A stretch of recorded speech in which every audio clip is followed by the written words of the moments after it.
Umas coisas direito. Imbecil. Arruma o negócio direito, nada.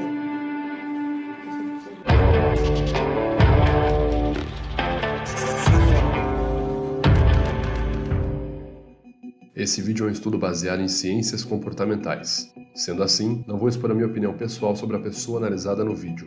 Olá pessoal, meu nome é Vitor Santos, eu sou especialista em linguagem corporal, investigador profissional e perito técnico das microexpressões faciais. E você está no canal Metaforando, o maior, mais científico e certificado canal de linguagem corporal da América Latina. Hoje vamos comentar a situação bem polêmica que aconteceu recentemente envolvendo um pastor que teria supostamente agredido fisicamente e verbalmente sua própria esposa. Mas antes disso, vale lembrar que se você quer ver mais vídeos como este, onde a linguagem corporal é analisada de uma forma mais técnica por um perito facial certificado, já se inscreve nesse canal aqui, curte e compartilha esse vídeo. Sem mais delongas, vamos entender o que é que foi esse caso aí bem polêmico. Acontece que recentemente um pastor de uma igreja evangélica teve seu nome envolvido em uma grande polêmica. No início de uma live que aconteceu recentemente, ele foi flagrado ofendendo verbalmente a sua esposa. Ele solicita para que ela arrume o ângulo da câmera para começar a live, declarando o seu desconforto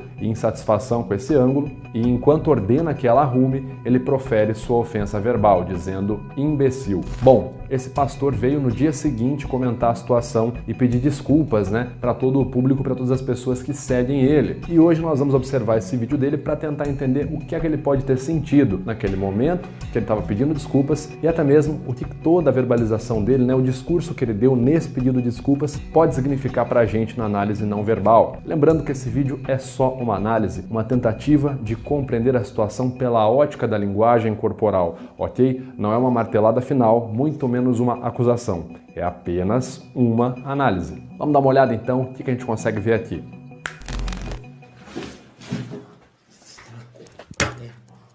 Umas coisas direito. Imbecil. Arruma o negócio direito, nada. Essas pessoas daqui assim.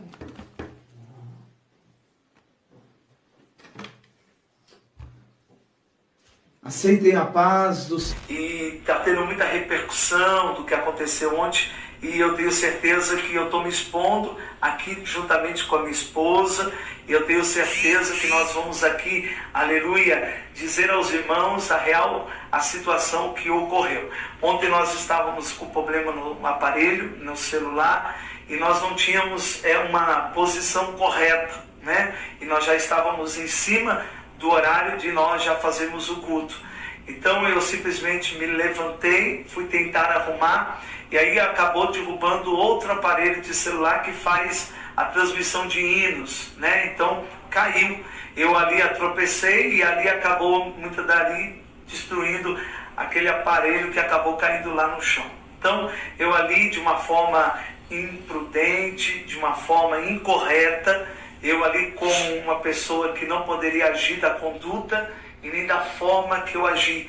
Eu ali me direcionei uma palavra que aqui eu estou antemão, publicamente, juntamente com a minha esposa, nunca tivemos nenhum tipo de problema. 4 anos que nós convivemos, 4 anos que nós estamos juntos, 4 anos que nós estamos abraçando a obra do Senhor, e por um momento que verdadeiramente pela minha falha, eu assumo publicamente o meu erro de ter direcionado uma palavra incorreta, uma palavra imprudente e um comportamento e uma atitude que não é cabível à minha pessoa, à minha índole. Então eu já quero aqui, antemão, primeiro a Deus, eu quero pedir o meu perdão, publicamente eu quero pedir perdão para minha esposa Débora, pela minha atitude, pelo meu erro, pela minha falha, e publicamente pedir perdão que essa não é uma conduta do irmão Edson Araújo, essa não é uma conduta da minha pessoa.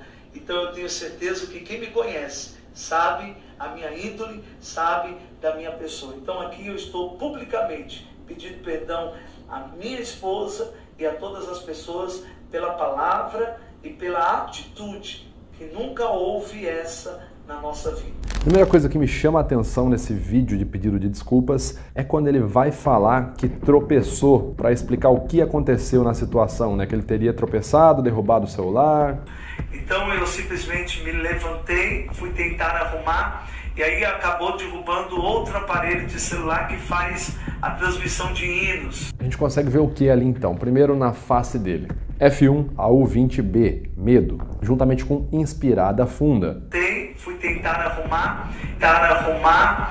Seguido de F1 AU20B, medo novamente, observável pela musculatura do risórios que contrai os lábios ali no canto, deixando a boca extensa mais lateralmente, e nesse momento ele faz mais uma expressão de medo, também AU20. O medo em excesso pode estar associado ao Detection Apprehension, que é uma condição explicada no livro Emotions Revealed, a tradução desse livro, A Linguagem das Emoções, onde é dito que quando a gente expressa medo com muita frequência, pode ser um sinal de que a gente está tentando ali contornar a situação, mas no fim podemos estar com medo da nossa versão verdadeira ser vazada. Aqui então ele aparece com um detalhe desnecessário na narrativa. Começa a falar que aquele outro celular era para tocar hinos. E aí acabou derrubando outro aparelho de celular que faz a transmissão de hinos. E o que acontece? Quando alguém está tentando manipular uma narrativa, um mentiroso, ele quer contar uma história para que ela beneficie ele, para que ele saia como uma imagem de alguém positivo. Então é muito comum um mentiroso polvilhar a história dele ali com detalhes ou sair do foco. A gente não quer saber se o outro celular era para tocar hino, para jogar Pokémon GO, a gente quer entender por que teve a ofensa. E a pessoa passa mais tempo falando do celular do que falando da ofensa. Então isso pode ser visto como uma possível manipulação de narrativa, sim. O código no protocolo SCANS é S3,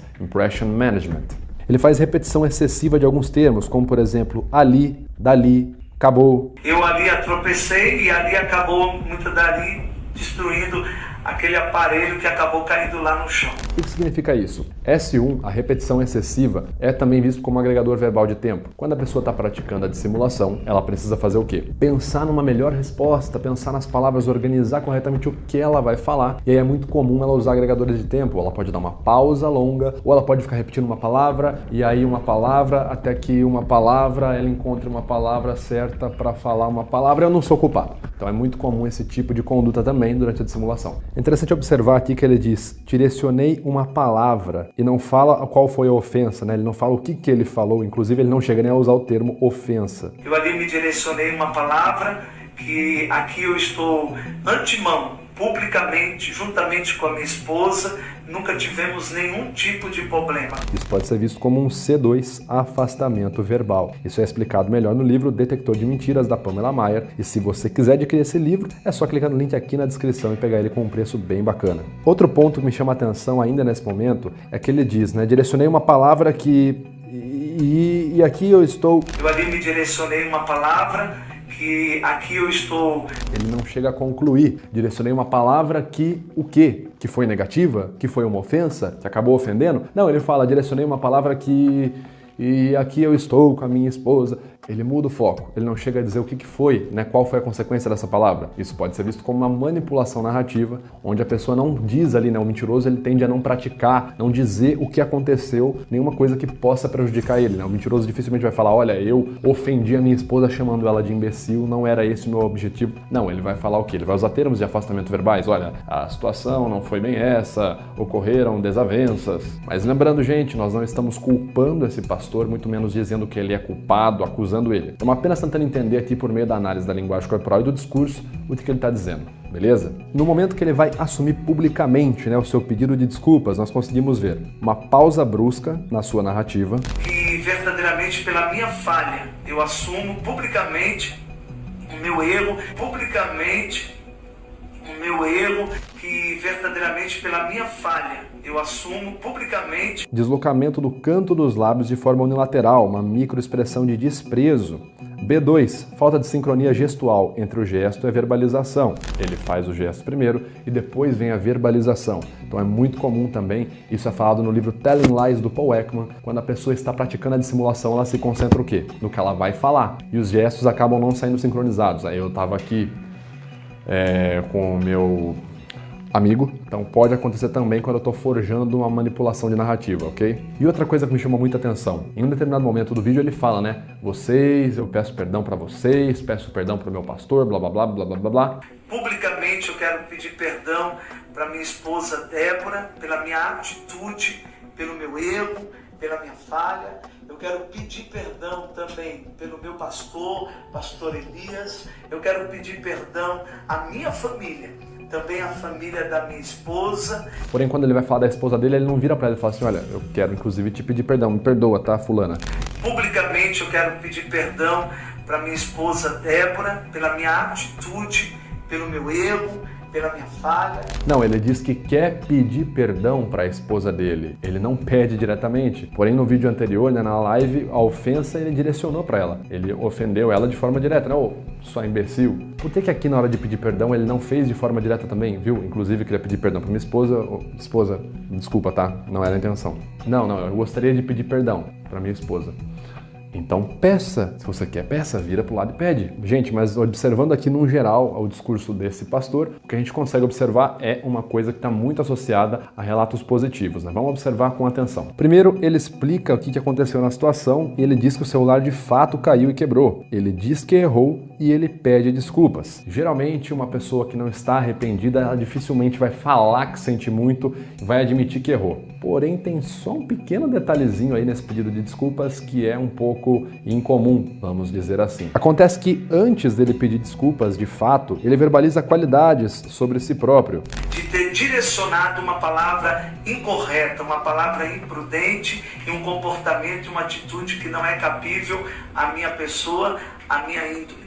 Fala basicamente alguma coisa como: olha, é uma conduta que era totalmente fora de uma pessoa da minha índole, não era cabível para alguém da minha índole, então eu peço desculpas. Isso é um pouco incomum como um pedido de desculpas, porque geralmente no pedido de desculpas significa que você está admitindo algo negativo que você fez para depois você pedir desculpas. Se eu começo o meu pedido exaltando a minha imagem, dizendo o quão positivo eu sou, para depois eu falar que eu fiz alguma coisinha negativa, qual é a função do pedido de desculpas? Olha, eu fiz uma coisa que eu, sendo o Vitor do Metaforando, sendo a pessoa que eu sou, do nível de perito facial, é incabível um erro desses, mas eu vou pedir desculpas. Isso fica um pouco estranho, certo? Mas lembrando, é apenas uma incoerência situacional. Isso é explicado pelo monitoramento de realidade. A gente entende como que é feito um pedido de desculpas na maioria das vezes e a gente observa para ver se esse se encaixa na situação padrão. E ela dá uma pequena destoada nesse critério que eu comentei com vocês. Mas no geral,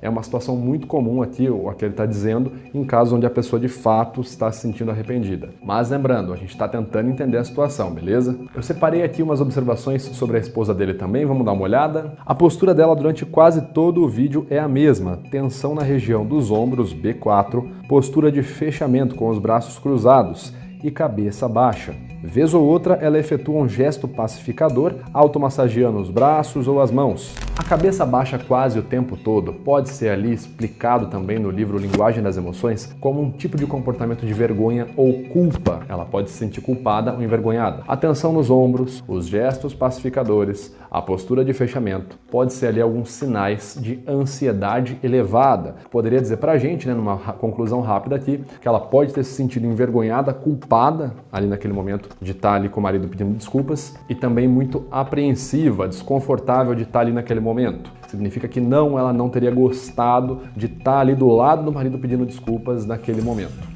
E é muito interessante que quando ele vai pedir desculpas para a esposa, nesse momento que ele menciona a esposa, ela começa a se movimentar muito de um lado para o outro. Esse desequilíbrio corporal, né, alterar o peso de um lado para o outro, pode ser visto como um grande aumento de ansiedade e até mesmo uma sensação de desequilíbrio emocional. É muito comum, quando eu não estou confortável, eu fico